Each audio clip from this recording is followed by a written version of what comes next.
Hello, and welcome to Soothing Pod's Sleep Stories.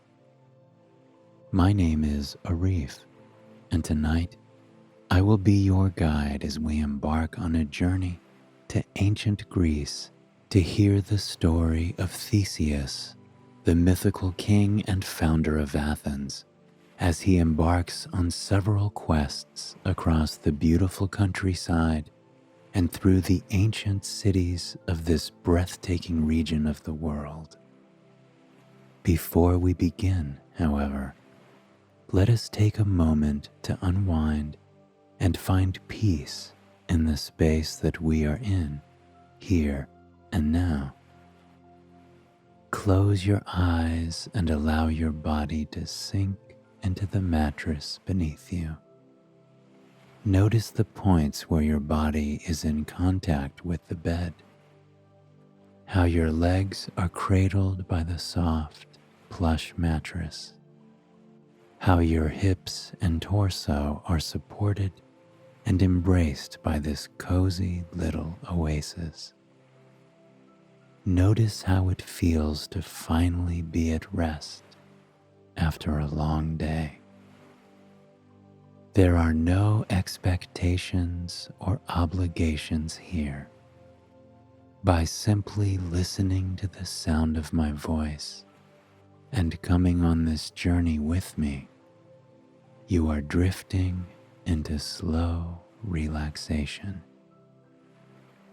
With your eyes closed and your body sinking deeper and deeper into the mattress beneath you, try and picture a glowing orange light just outside your window.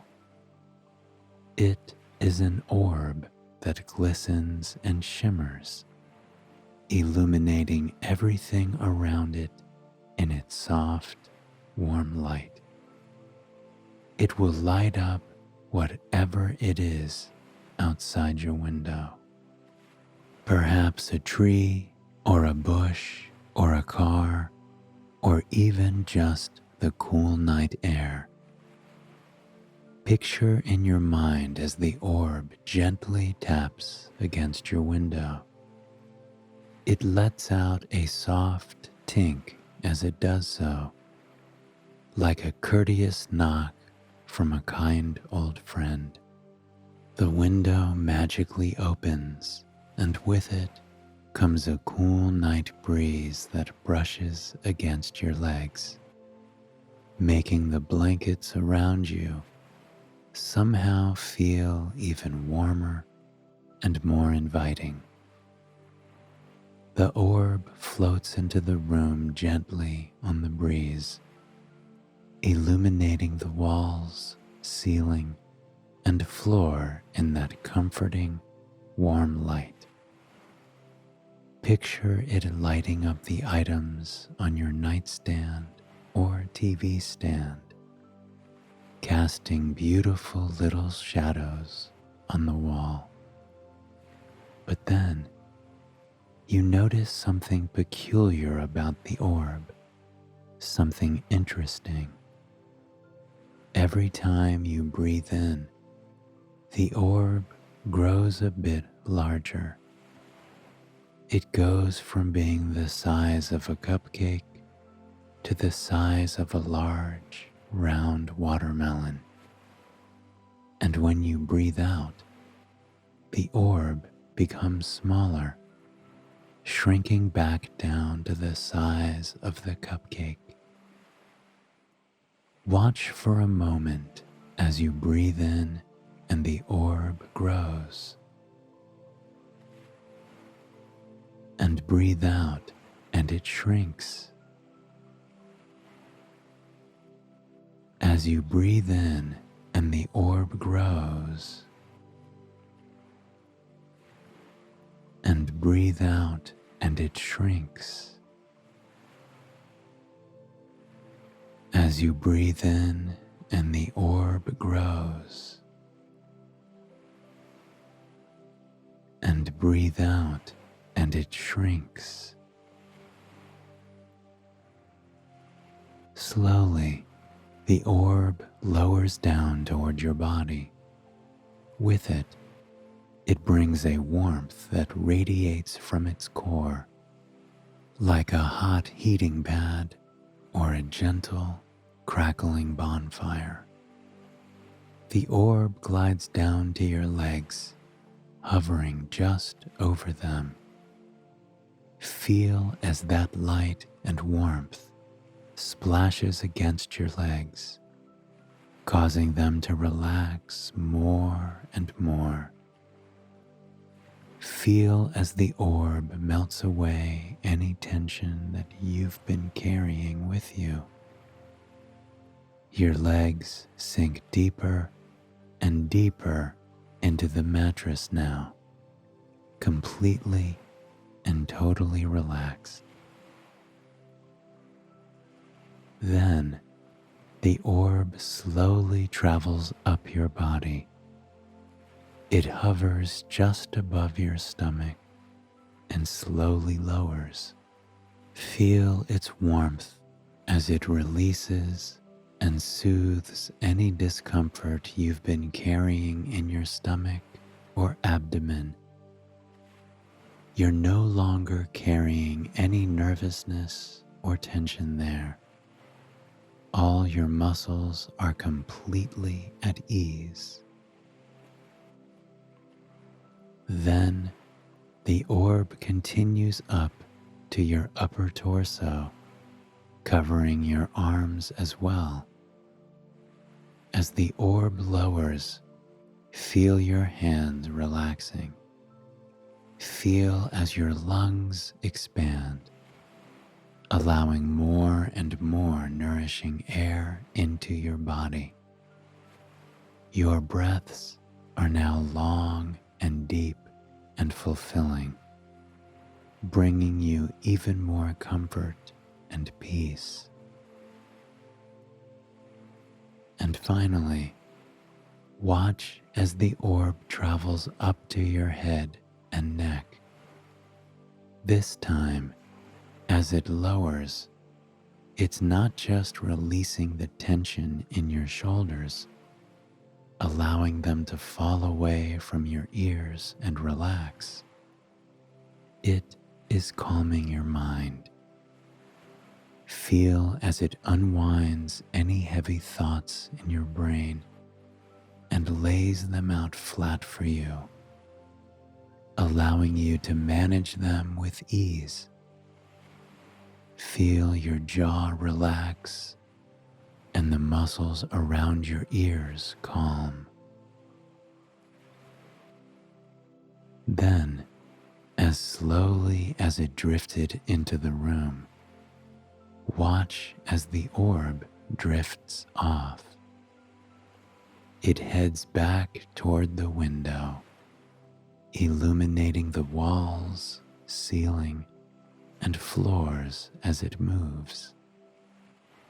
It illuminates every item on your nightstand in an entirely new way. And then it's out the window and floating down the street, carrying that brilliant glow with it everywhere it goes. Now that we have taken the time to unwind and find peace where we are, here and now, let us travel to ancient Greece and begin our story with the beloved, cunning king, Theseus. Aegeus, the king of Athens, was a powerful, wise man. He lived in his lush palace with hardly a worry in the world. In the morning, he would sit in his palace atop the highest hill in the city, looking down at his subjects and the stunning port in the distance. He loved the way the rising sun painted the mountains on the horizon in breathtaking shades of scarlet, salmon, purple, and red. The way those mountains reflected on the water, looking almost too beautiful to truly be real. His palace had everything he could want: the best food in all of Athens, the most wonderful, talented musicians and performers, the finest furnishings that could be found anywhere in the world. He even had two beautiful wives, Meta and Chalciope, who he loved dearly. But there was one thing that was missing from the palace: the sound of children's feet scampering down the hall, the sound of children's laughter echoing through the art-covered walls, filling his heart and his home with warmth. Neither of King Aegeus's wives had yet bore him a child, and over time, that became a grave concern of his. He worried that one of his three brothers would try to overthrow him and take the throne, so Aegeus set out to try and find some guidance. Desperate for answers, he went to the oracle, hoping she would be able to tell him how to produce a male heir and with whom. The oracle looked down from her chair, glistening in the moonlight. She had a magical air about her that caused even King Aegeus to feel inferior. With a calm, relaxed tone, she told the king, "Do not loosen the bulging mouth of the wineskin until you have reached the height of Athens, lest you die of grief." King Aegeus did not understand the oracle's words. Disappointed, he headed back to his kingdom, wondering if he would ever have a male heir.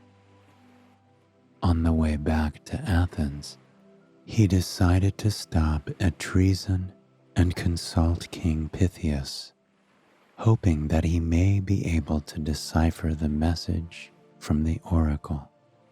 King Pythius understood the message perfectly, but feigned ignorance, hoping that he could procure himself a grandson that had Aegeus's blood.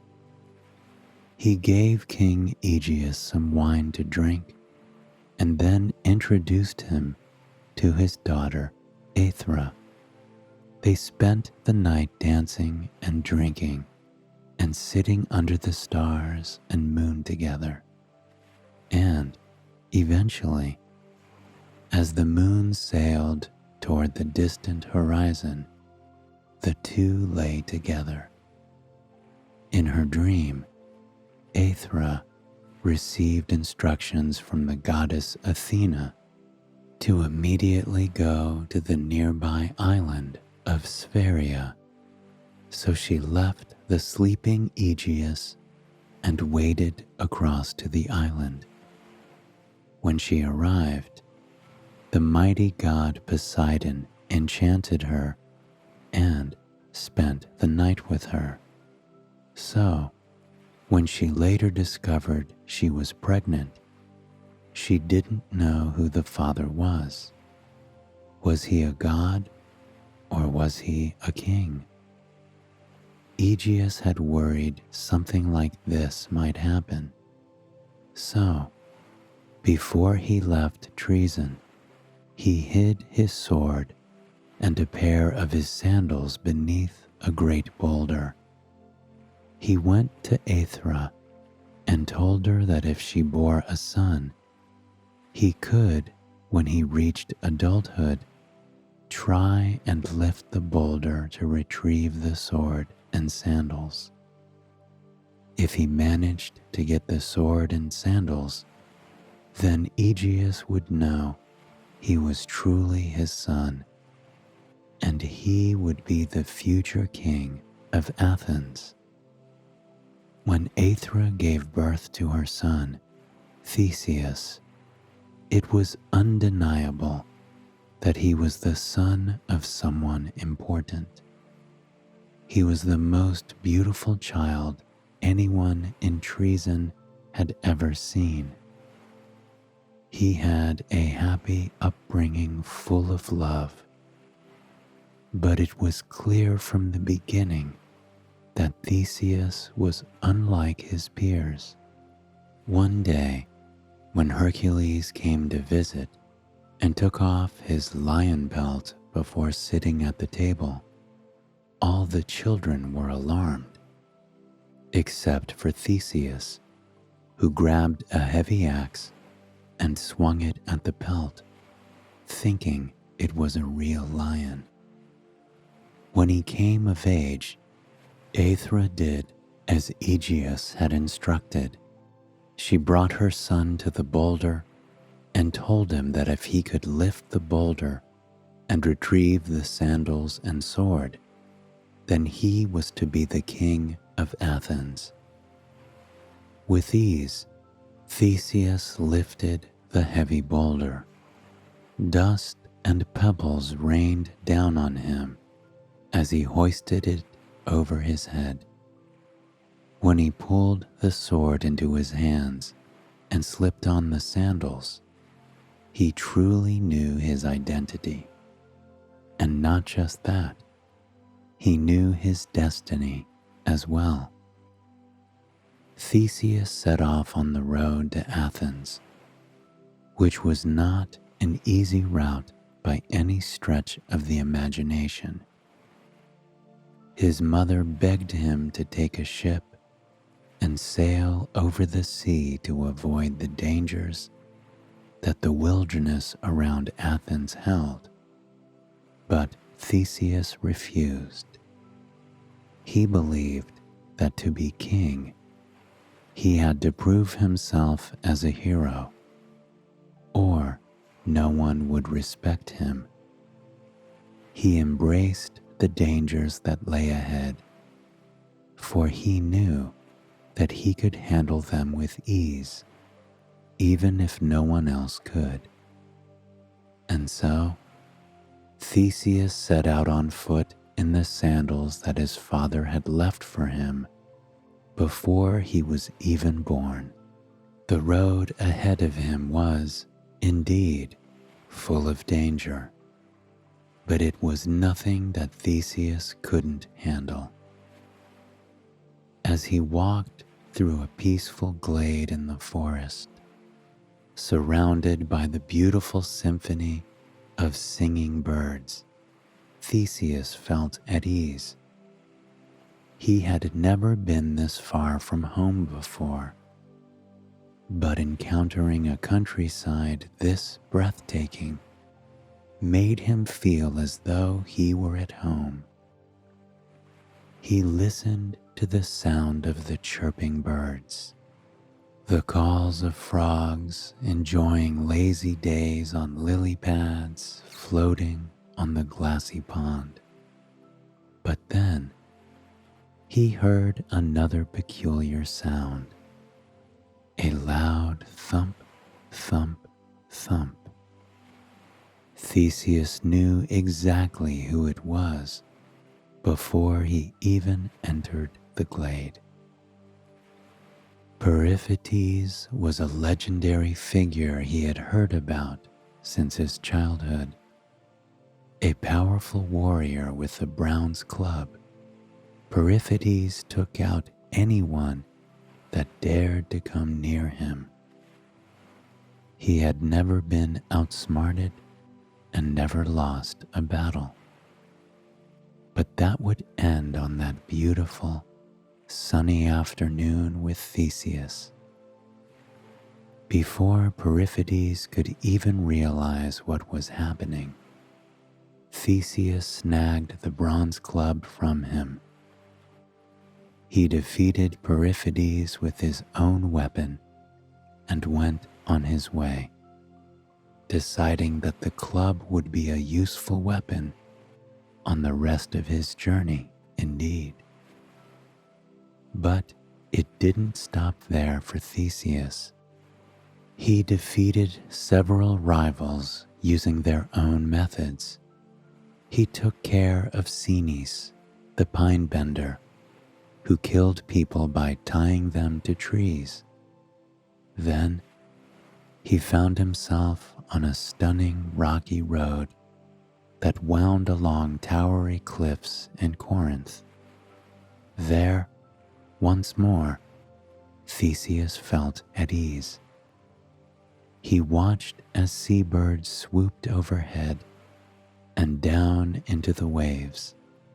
Wildflowers peppered the space between the road and the cliffs that overlooked the sea. Cottony clouds overhead cast lazy shadows on the evergreen grass around him. And then there was Chiron, a strong, rough-looking man who seemed entirely out of place amongst all this beauty. They met on the narrow cliff face pathway where Chiron told Theseus that he would not let him pass unless Theseus first washed his feet. Only then did Theseus realize who Chiron was. He had heard tales of a thief, a scoundrel who would make travelers wash his feet, only to kick them into the waves below to be eaten by a giant turtle.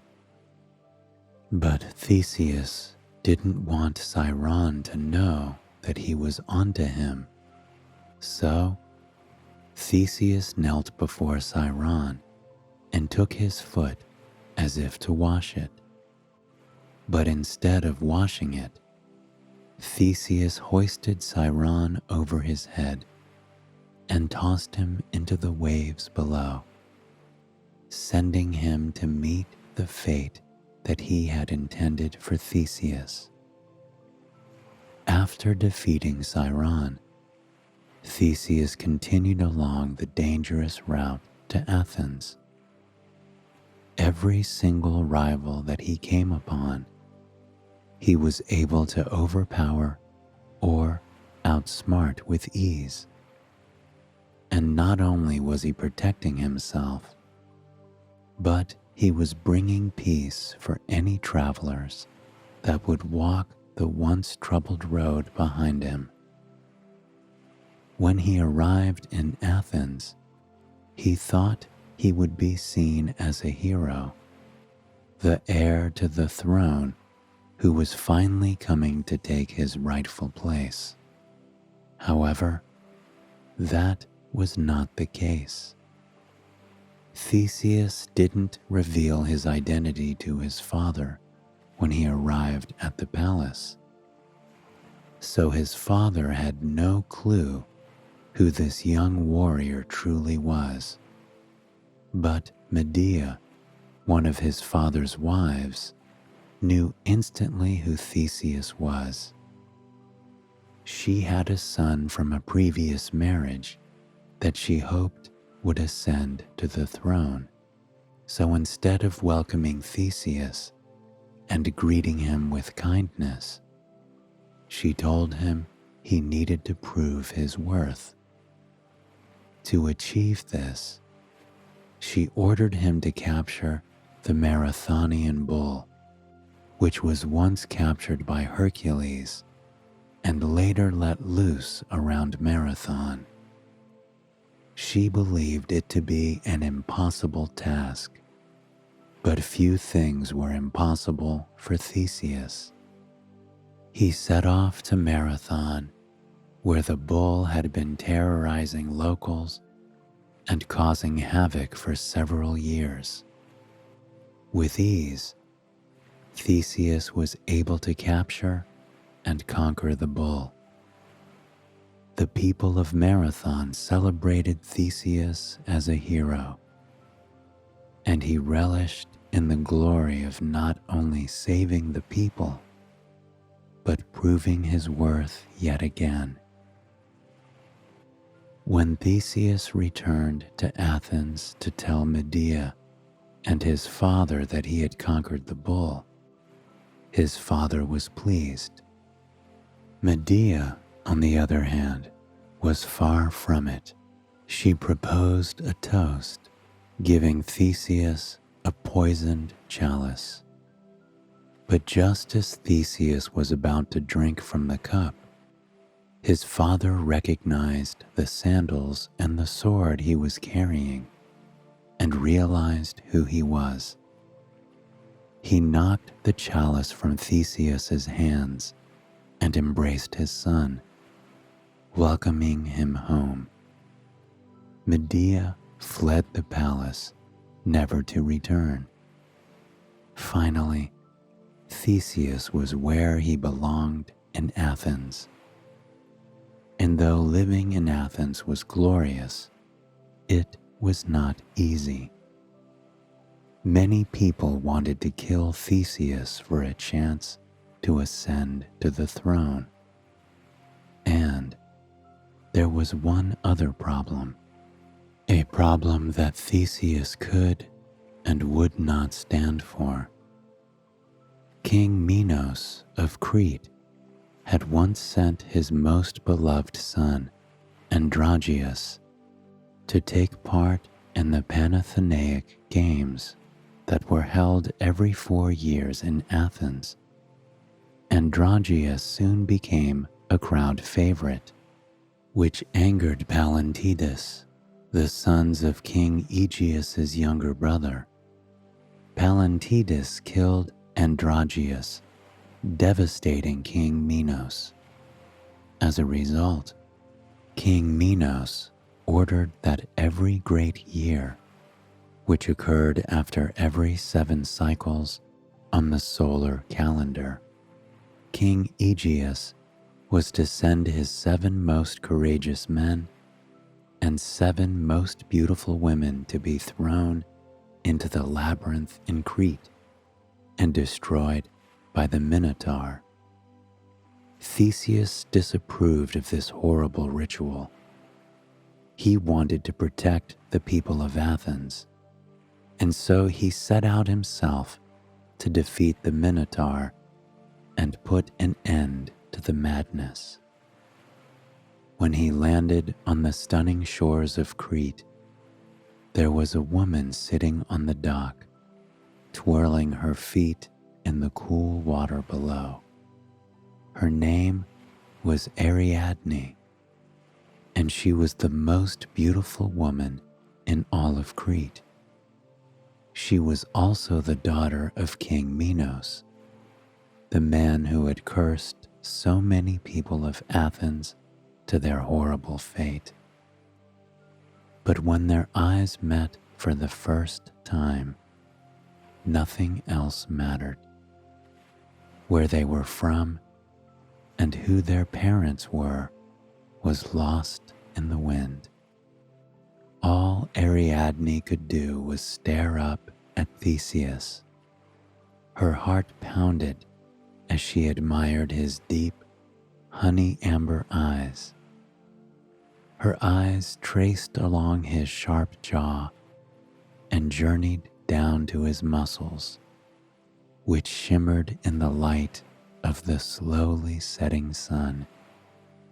She could see the power he possessed, the glory that he was constantly chasing after.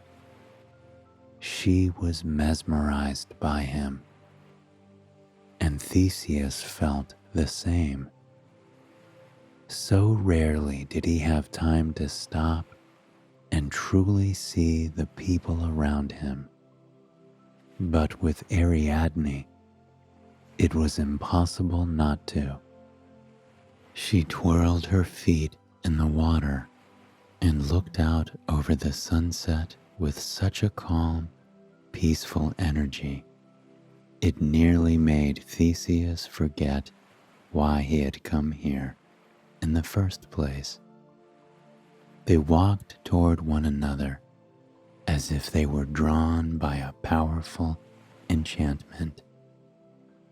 They talked on the shore there for quite some time. Theseus helped her up with a kind hand, and as their fingers brushed together, sparks seemed to ignite in the air between them. He watched the reflection of the sunset in her bright green eyes as the sun crept further and further toward the horizon. He was utterly transfixed by her, drawn to her in a way that he had not been drawn to anyone else before.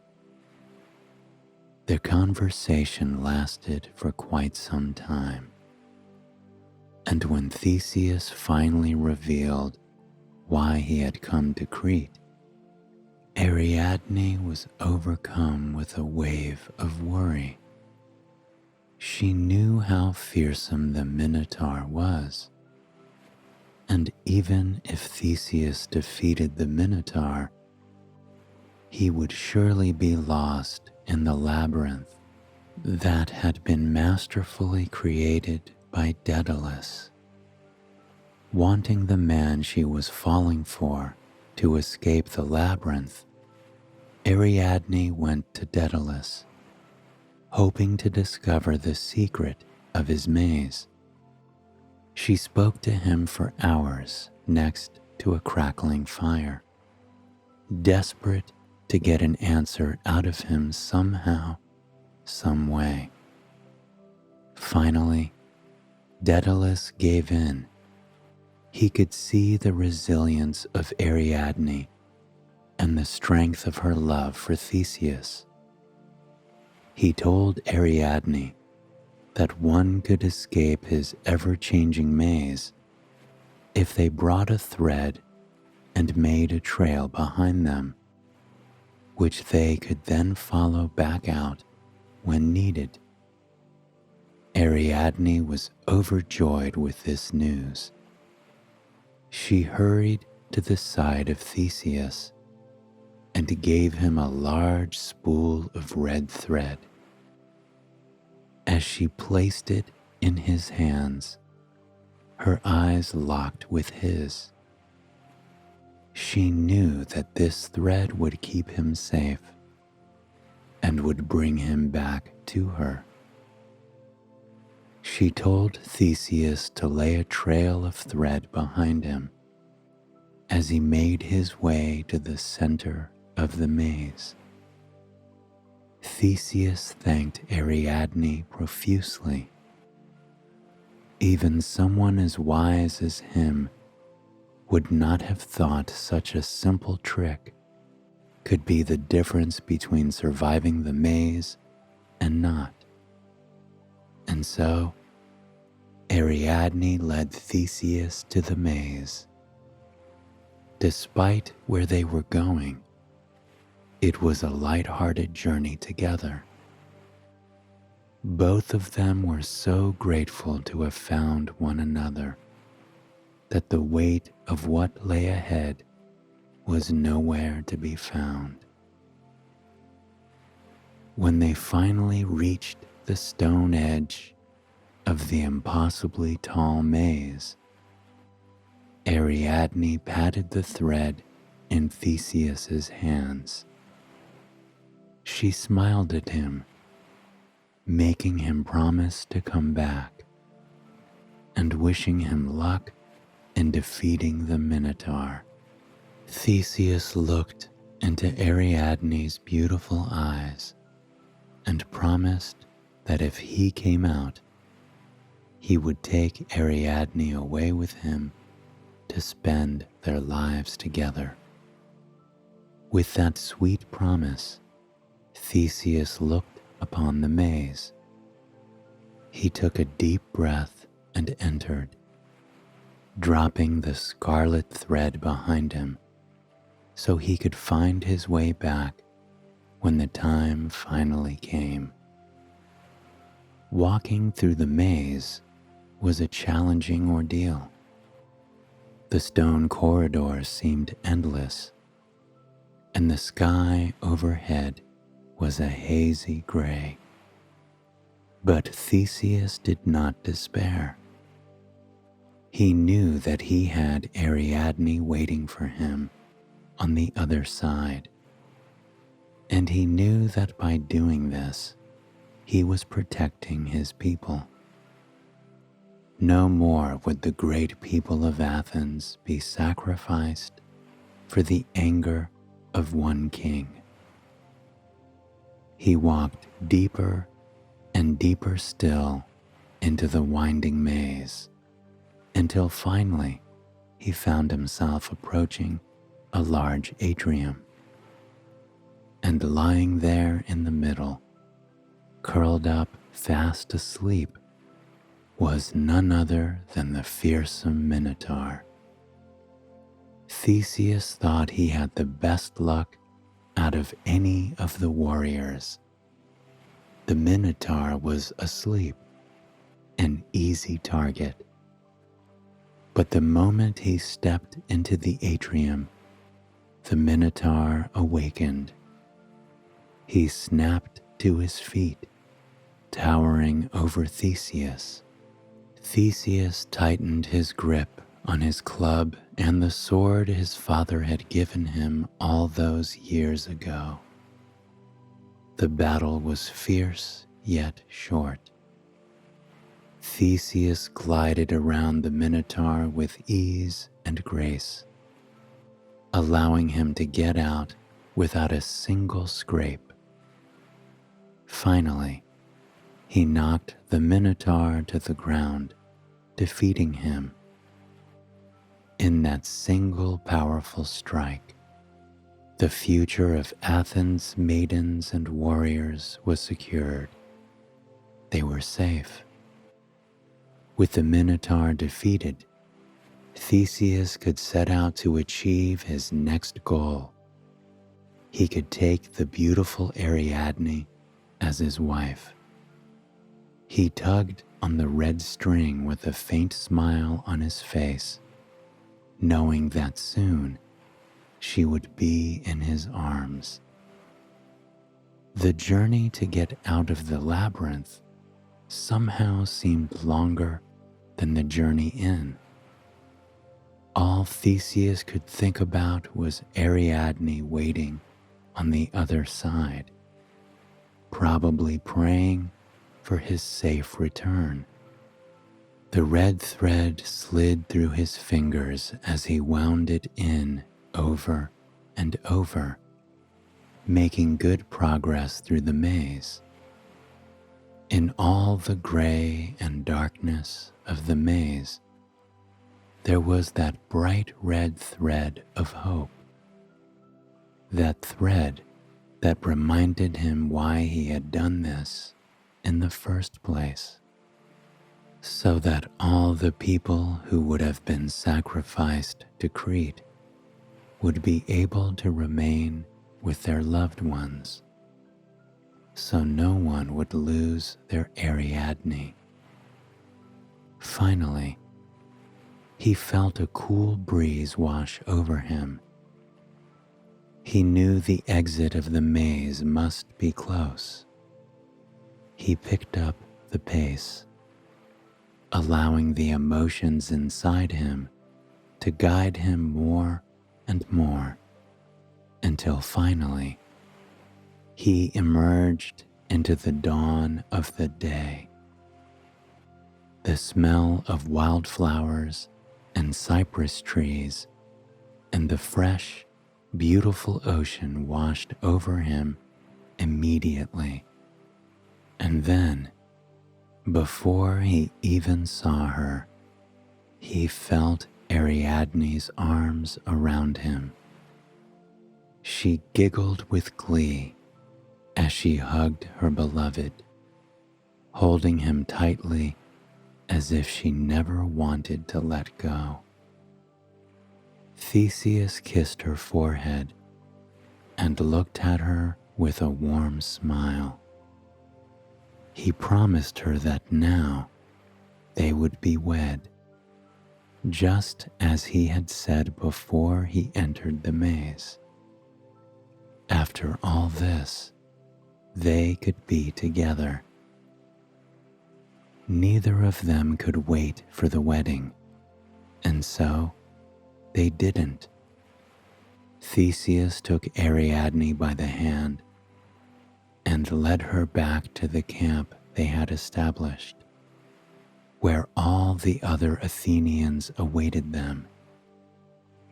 When Theseus announced that he and Ariadne would be wed, the small crowd erupted with joyful applause.